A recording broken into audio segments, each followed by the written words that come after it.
안녕하세요. 김성길 목사와 함께하는 GTS 말씀 묵상 시간입니다. 오늘은 제17권의 첫 번째 주간의 셋째 날 묵상입니다. 세 번째 날 묵상은 숨겨진 비밀을 찾기가 되겠습니다. 영적인 것이든 육적인 것이든 이 세상에는 항상 보이는 부분과 보이지 않는 부분이 있고요. 또 이미 알려진 나타나 있는 것과 또 숨겨진 것들이 있습니다.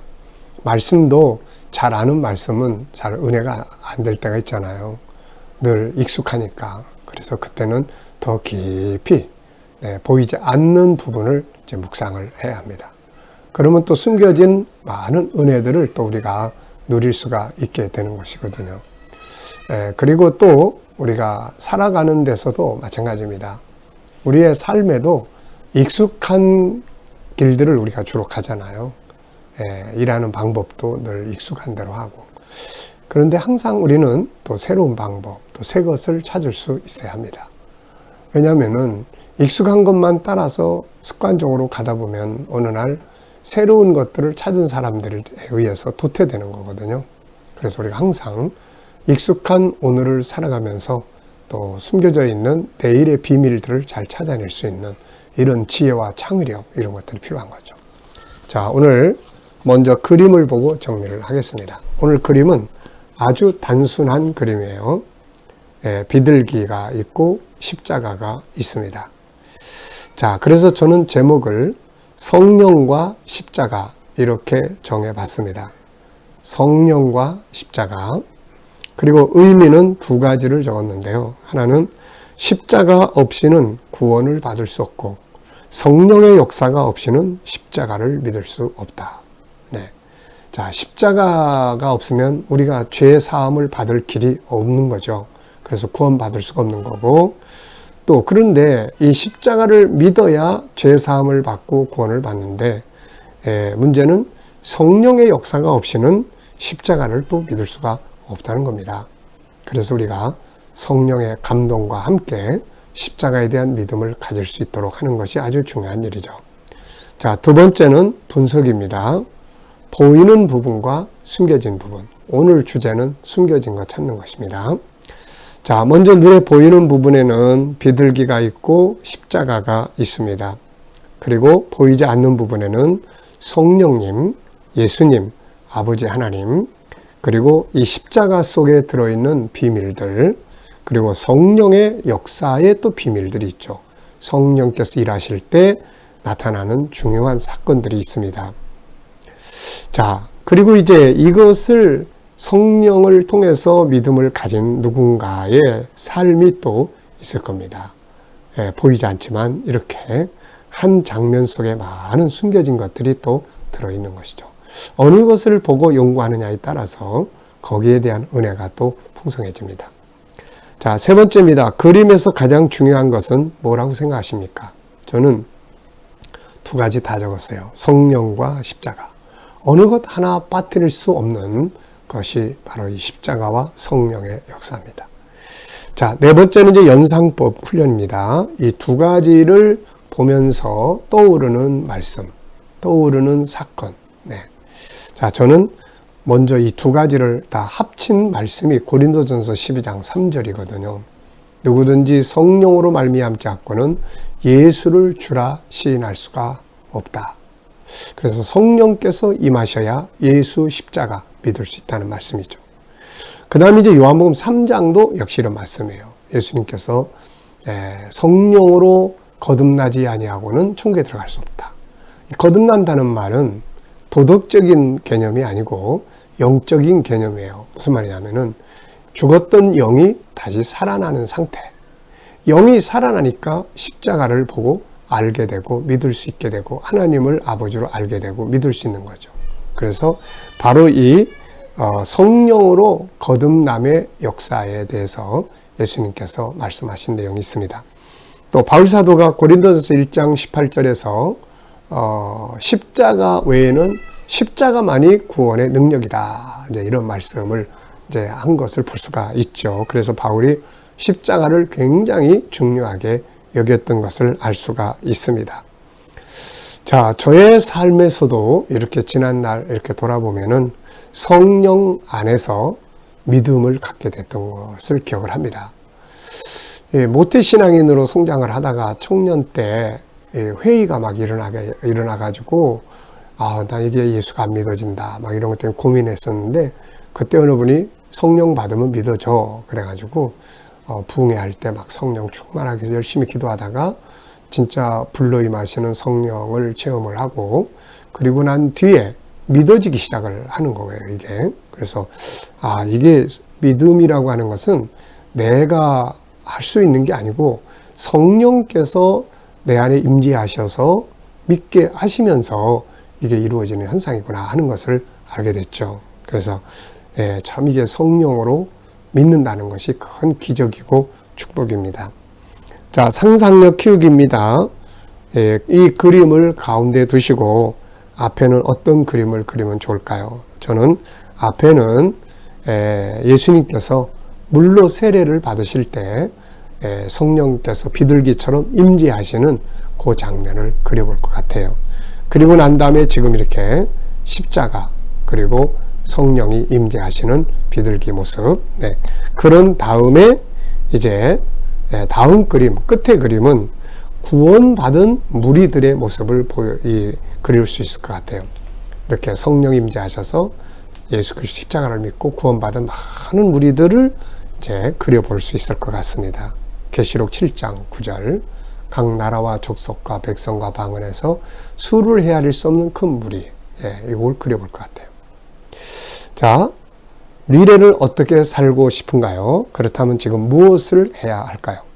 자, 오늘도 저는 오늘도 살지만 미래도 이렇게 살면서 이렇게 살기 위해서 필요한 것들을 쭉 적었습니다. 아침이면 제가 이제 새벽 기도 끝나고 운동을 하러 나갑니다. 여기 이제 왕숙천 그 옆에 아주 걷는 도로가 잘 돼 있어요. 사실 그 도로가 저한테는 굉장히 중요한 산책 코스입니다. 이게 그 코스를 제가 다니면서 참 많은 영감을 얻었고, 그리고 이제 책들이 나왔거든요. 이게 제가 이 G7 책만 44권을 썼는데요. 이 책들이 다 그 도로를 이렇게 걸으면서 이렇게 얻었던 지혜들이에요. 책상 앞에 앉아서는 책도 읽고 하지만 이게 잘 정리가 안 돼. 그런데 다 걸으면서 꽃도 보고 나무도 보고 대화도 하고 사람들과 인사도 하고 그러면서 계속 생각하다 보면은 이제 정리가 되는 거예요, 이게. 모스크바에 가면은 러시아의 문호 톨스토이가 작품을 썼던 그 정원이 있는 집이 있어요. 그래서 제가 이제 거기 갈 때 몇 번 이렇게 가봤습니다.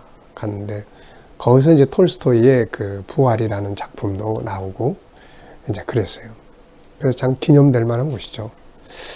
저한테는 바로 이 집 뒤에 있는 이 길, 산책하는 길, 가면 한 1시간에서 1시간 반 정도 사이에 이렇게 갔다 옵니다. 요즘에는 이제 주로 이제 뭘 많이 생각하냐면은 미래를 많이 생각을 해요.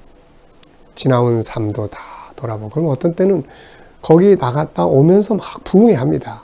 너무 은혜가 막 되고, 하나님의 은혜가 감사하고, 지금까지 살아온 거, 뭐 이런 것들이 다 이렇게 기억되면서 이제 은혜가 되죠. 그래서 요즘에는 이제 미래를 내가 어떻게 살고 싶은가. 저는 100살, 104살까지 살도록 기도를 하고 있습니다. 왜 104살이 됐는지 명확하진 않지만 그래도 그 정도는 살아야 되지 않을까 하는 생각을 해요. 성경의 인물들이 다 장수했잖아요. 뭐 모세, 뭐 아브라함, 또 뭐 요셉도 110세, 또 뭐 이렇게 다 이렇게 장수들 했어요. 뭐 다니엘 같은 사람도 90이 넘어서도 아주 또릿또릿하고 계시를 받고. 그래서 이제 저도 이 사도 요한 같은 사람도 뭐 100살이 다 될 때까지 복음 전하고 그러고 살았으니까요. 저 이게 너무 부러워요. 우리가 이 땅에 사는 삶이 한 번 살면 끝나지 않습니까? 뭐 다음에 또 사는 삶이 없고 이제는 천국의 영생이기 때문에 이왕이면 이 땅에서 오래 살면서 하나님의 나라를 위해서 뭔가를 이렇게 하고 남기는 거.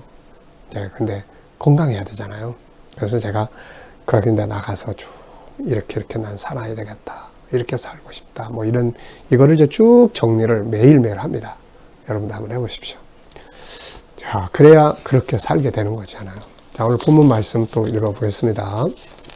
구조는 3342예요.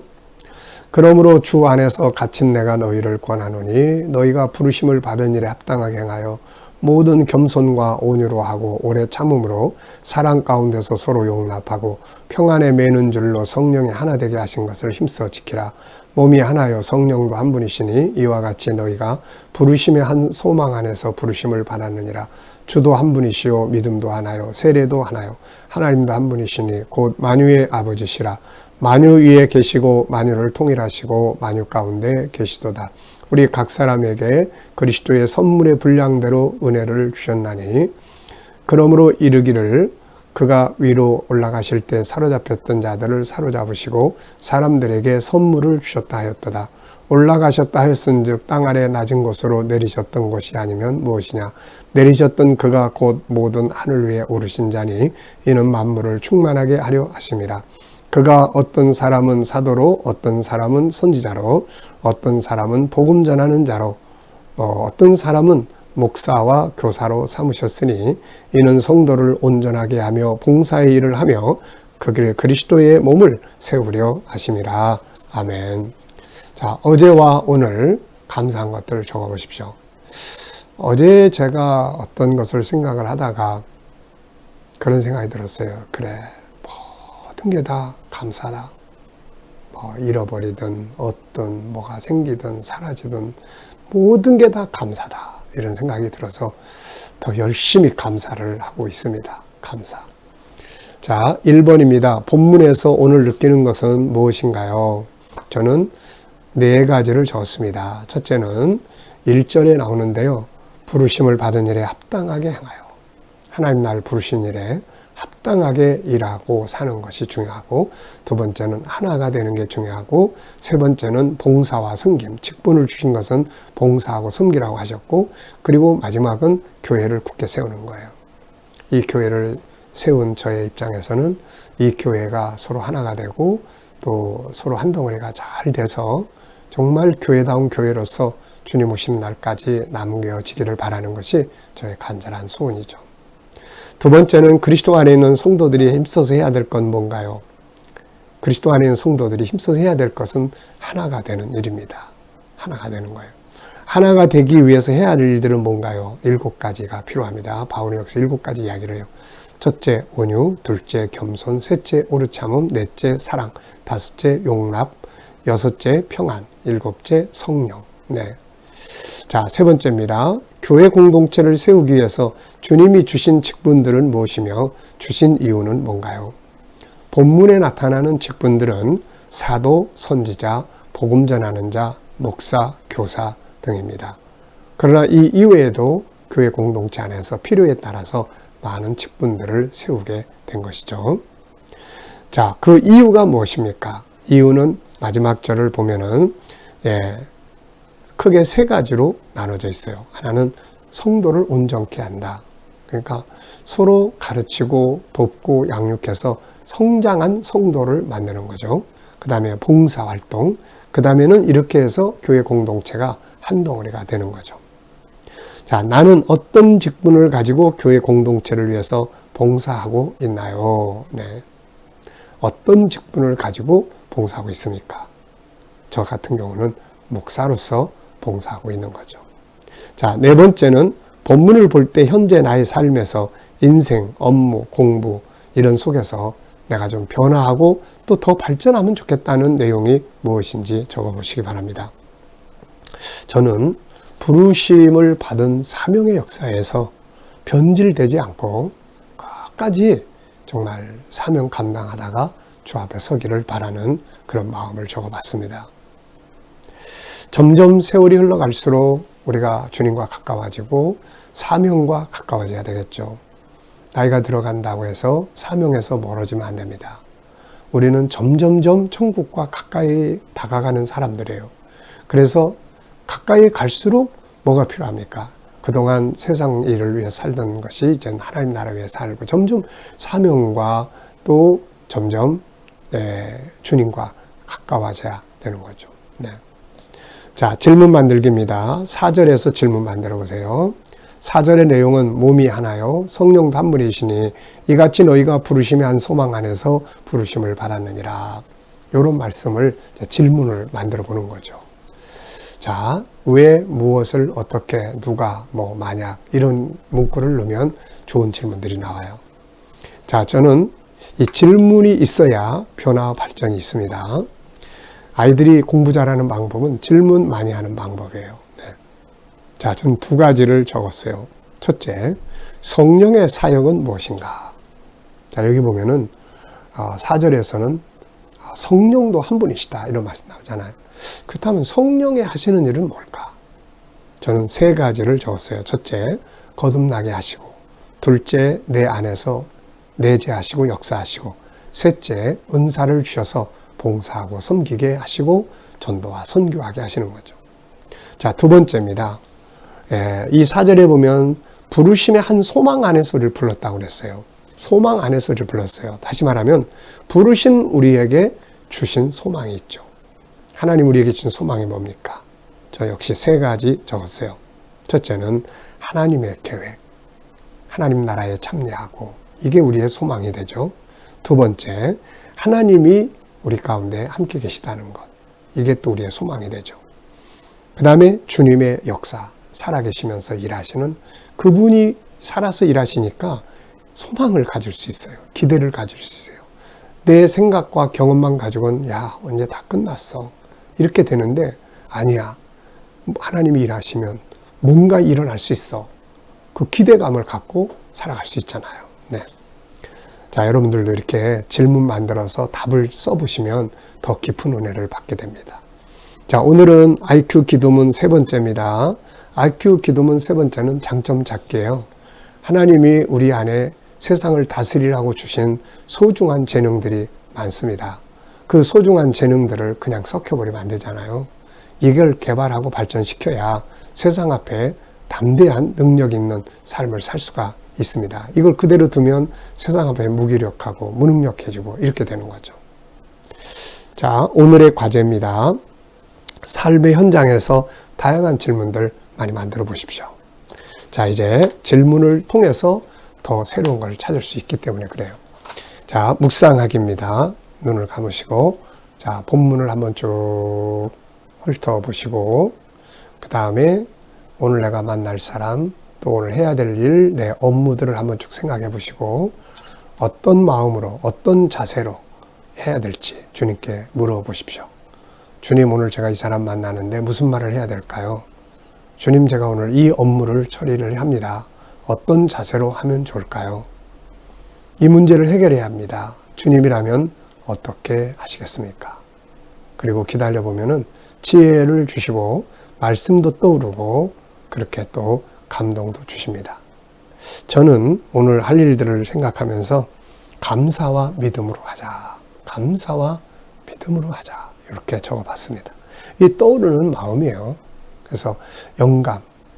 오늘도 우리가 이런 영감이 생활 속에서 늘 풍성하면 아주 승리의 삶을 살 수가 있습니다. 오늘도 좋은 하루 되시기 바랍니다. 기도하겠습니다. 주님 감사합니다. 오늘도 묵상으로 하루 시작합니다. 복된 하루 되게 하여 주시옵소서. 아버지, 오늘도 우리 자녀들, 친척들, 동료들, 저희들 믿지 않는 자들 다 주께 돌아와 구원받게 하시고 오늘도 또 저희들이 일하는 직장과 사업장마다 함께 하셔서 형통하게 하시고 또 새로운 일터를 구하는 자들에게는 좋은 일터들이 예비되게 하여 주시옵소서.